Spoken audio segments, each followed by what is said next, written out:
Pemerintah Kota Banjarmasin telah mengeluarkan surat edaran kepada seluruh satuan pendidikan di Banjarmasin tentang penerapan kembali penggunaan masker di lingkungan sekolah. Peserta didik nantinya akan diminta untuk memakai masker baik berada di lingkungan sekolah maupun di luar sekolah agar terjaga kesehatan di kondisi kabut yang mulai menyelimuti kota Seribu Sungai ini. Pemerintah Kota Banjarmasin telah mengeluarkan surat edaran kepada seluruh satuan pendidikan di Banjarmasin tentang penerapan kembali penggunaan masker di lingkungan sekolah. Surat edaran ini diedarkan kepada seluruh pengawas sekolah hingga kepala sekolah tingkat TK PAUD, SD dan SMP di Banjarmasin. Kepala SD Negeri Pasar Lama 3 Banjarmasin Ahmad Basahil Wetakuni Prima TV besokan Kamis 7 September 2023 mengatakan sekolahnya sangat mendukung penuh himbauan melalui surat edaran terkait penggunaan masker bagi peserta didik dan guru. Ibu sambil ngajar kado apa Bu?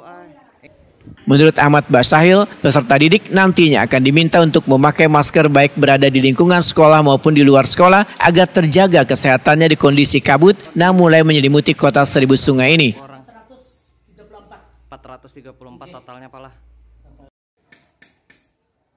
Kepala SMP Negeri 31 Banjarmasin Arbainah menyatakan surat edaran ini langsung ditanggapi dengan baik dengan memberikan himbauan kepada sebaratan guru dan peserta didik agar menggunakan masker dari rumah hingga memasuki lingkungan sekolah serta mengurangi aktivitas di luar ruangan.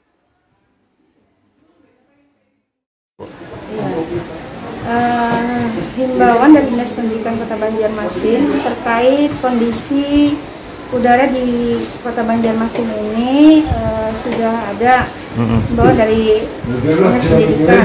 Jadi untuk memperhatikan kesehatan dan guru, kami dari SMP 31 ini selalu mengimbau kepada guru dan siswa supaya menggunakan masker. Alhamdulillah Bapak Ibu gurunya menggunakan masker dan anak-anak tidak ada yang alhamdulillah tidak ada yang sakit dan gurunya juga. Dari rumah kami himbau juga untuk menggunakan masker di setiap kegiatan juga selalu kami himbau juga untuk menggunakan masker sampai di luar lingkungan sekolah pun anak siswa dan guru dan tata usaha dan staf lainnya kami himbau untuk menggunakan masker untuk kesehatan.